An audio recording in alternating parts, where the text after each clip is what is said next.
Hey folks, it's Swankivy with another Letters to an Asexual. This should be number 54. So, as a special announcement, you should know you're looking at 40. This is what 40 looks like. Okay, so I'm pretty thrilled to be on the other side of 40. Little digression here, because that puts me outside of the bracket of unassailable asexual.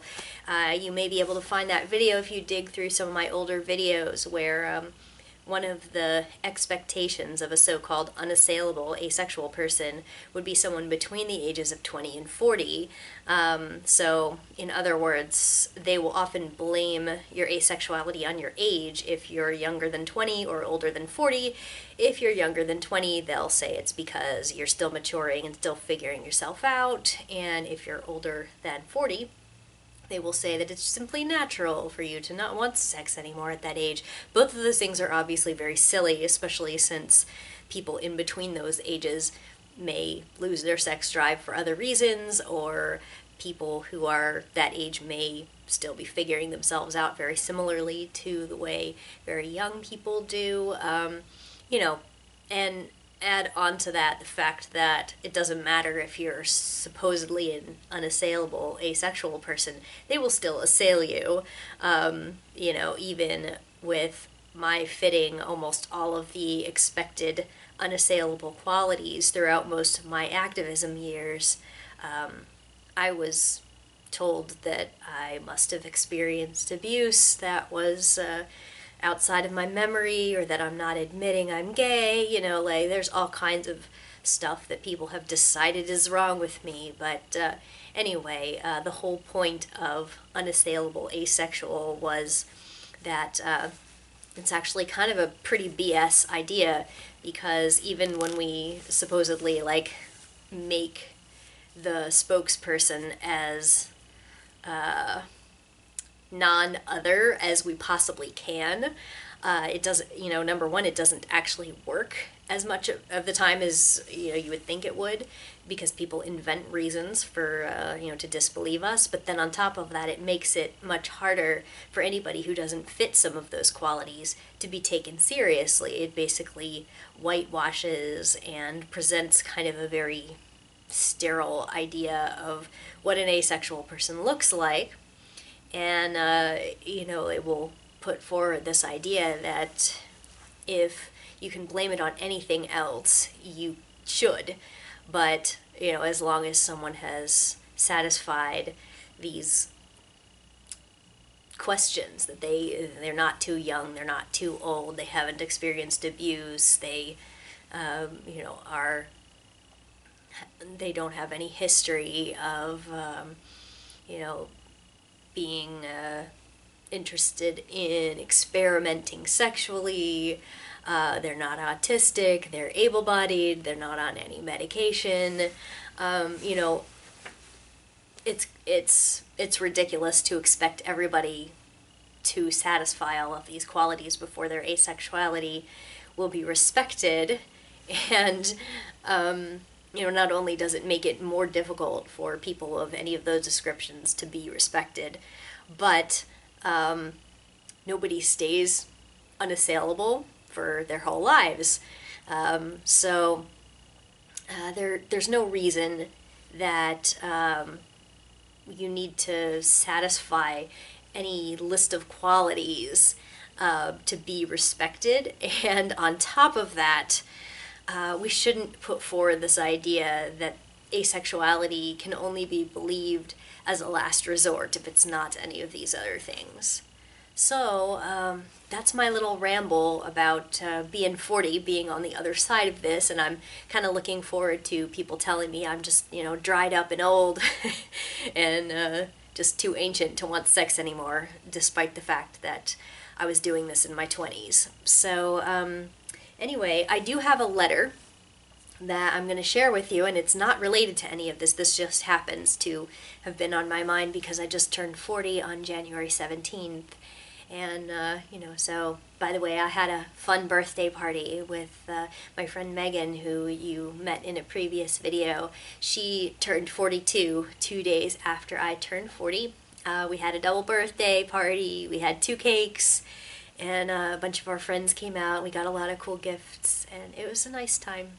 So, anyway, let me pull up the letter for you. This is an old one, and it was initially something that I talked about on Tumblr. Someone anonymously sent me this message, and they said, "So, I contacted a matchmaking service the other day, and after explaining asexuality to the person I was talking to, as I felt it was an important factor to consider, she said that sexual attraction was a universal human drive, and that I should consider going for counseling. I know she's wrong. That being said, I am, and have always been, kind of terrified of sex. It's been a long time since I've been in a sexual situation, and I only recently discovered I'm asexual. Is fear of sex common, or is it me?" And incidentally, this was actually not sent to me. I think that I misremembered that it was sent to me, but it was actually sent to an asexual advice blog, and they answered it on their blog. But I'm just going to read you what I said when I reblogged this and added on to it. So this is what I said. "Here's the thing about fear of sex. There are plenty of ways to be afraid of sex, and plenty of degrees of it, and plenty of reasons for it. But there are hundreds of portrayals in mainstream media of sex being scary under certain circumstances. Trigger warning, of course, for mildish, non-graphic discussion of unwanted sexual advances, sexual assault, and popular portrayals of coercion, as well as shaming of certain types of people: transphobia, fatphobia, lookism, ageism, homophobia. So, in certain gross bro movies, it's actually super common for men to be portrayed as scared of sex with other cis guys, sex with women who are ugly, sex with women who are fat, sex with women who are old, sex with trans women, and sex that's rougher than they wanted, with a woman usually who's a freak in bed and freaks them out. This fear of sex under certain circumstances is so widespread that it doesn't have to be explained to the bro movie watching public. They play it for laughs and portray unwanted sex as either a hilarious set of hijinks or a punishment for someone who deserves it. These unwanted sex partners are awarded to them, while everyone laughs that the guy was given the ugly sister and not the hot sister he expected. This story is literally as old as the Bible. Or these unwanted sex partners pursue them insistently and/or dominantly, either portrayed as frightening or annoying. Maybe they're in prison and it's a fellow male inmate, or maybe they're tricked by someone in a costume, etc. You know. The man in these movies is universally portrayed as reasonable for not wanting the sex offered to him. And now pan over to real life.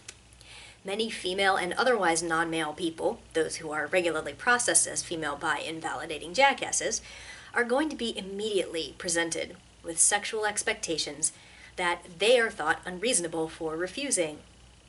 Their sexual attraction to potential partners is really thought to be a non-issue.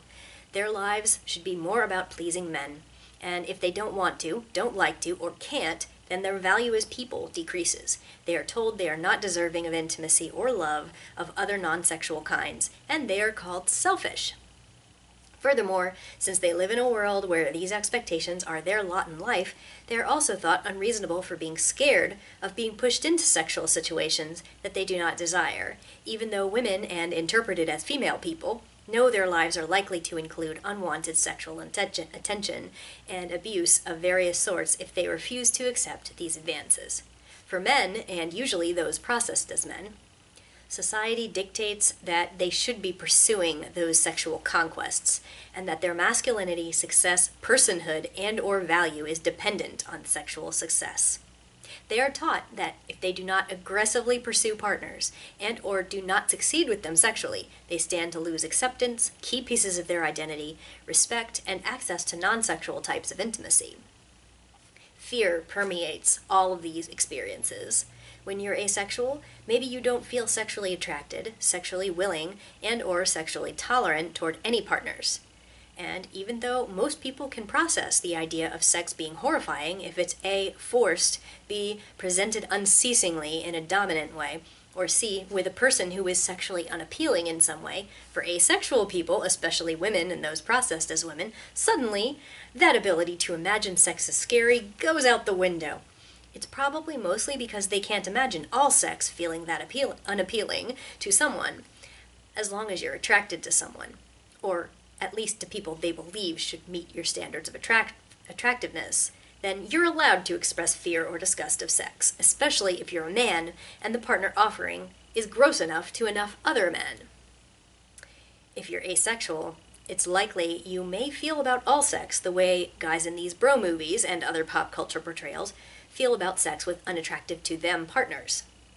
It's clear they intrinsically understand how bad and scary it would be to have sex forced on them or aggressively offered to them by partners who disgust them, but they have difficulty understanding how someone can be attracted to no one, and they would rather tell you there's something wrong with you if you're horrified or squicked out by sex for any reason than accept that for some people no one is attractive, and not wanting, having, desiring, or being able to have sex with those partners is a completely reasonable reaction. But since they don't accept that some people really are attracted to no one, and may ostensibly find all sex as off-putting as they would find sex with someone who repulses them, they would rather we shoulder that burden, make us think we're screwed up, and make us think we need to work on this problem. That or just learn to be sexually available anyway, no matter what we feel about it. Anyone who says sex repulsion or fear of sex is automatically an illness or disorder or a fixable condition that should be fixed is wrong. And more than just being wrong, it's a silencing, offensive statement. We do not need more narratives in this world insisting that other people's expectations should dictate the circumstances under which we have sex. We are not selfish for refusing sex. We are not unreasonable for having the type and amount of sex our desires call for, even if it's none. We are not entitled to an asexual identity only if we're indifferent to, rather than repulsed by sex. I've been explicitly told that a real asexual person would be just uninterested or neutral toward sex, and that I should be able to just have sex for my partner, like any unpleasant chore, along the lines of doing the dishes or going to work. I've been explicitly told that being repulsed by sex is an indication that I have a disorder, a complex, a nebulous something wrong, that I really need to fix, because other people want me to feel a different way. And I've been explicitly told these things by people who have never been called selfish or homophobic or unadventurous or psychologically blocked because their unwillingness to have sexual relations with a same-sex cis partner.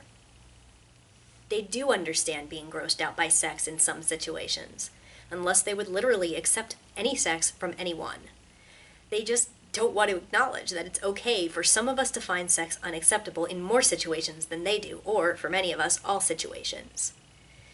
They apply their standards of how much of the population you should be able to have sexual interest in, and most of these opinions come from cisgender heterosexual men whose attitudes towards sexual willingness exclude cis members of their own gender, trans women, anyone who's too old, anyone who's too young, and anyone who's too unattractive to them. They want us to be sexually available and attracted to others as per standards they are not willing to apply to themselves. People who are not cis straight men apply these unfair standards too, of course, and the fact that I'm a cis woman whose unwanted sexual attention has mostly come from the cis straight male population may be coloring my perception that cis straight men are the most common perpetrators of it. And then here's a sum up I put in bold at the bottom with TLDR. Almost everyone has situations in which they would be repulsed by and or afraid of sex. But people whose repulsion includes far more or all potential sexual situations are frequently judged unreasonable and assigned a complex about their unwillingness. We live in a society that normalizes sexual desire and sexual willingness toward at least some potential partners as universal, and encourages shaming and erasure for those who don't experience those desires and or aren't willing to override their lack of desire / sex repulsion to become sexually available. This affects many people, including sex-repulsed asexual people, and it is bullshit. So those are my thoughts on that. And I'm going to go ahead and close this down without any follow-up remarks, because I think I kind of said all that I really want to say about that. feel free to leave in the comments if you remember seeing this phenomenon in any movies or TV shows. I'm really interested if people have kind of absorbed the same perspective as I have about those gross bro movies where, you know, sex with someone unappealing to the man who's being pursued is like played for laughs. So anybody got any examples that you can put in the comments? Well, with that, I will wrap this one up, and I will see you next time.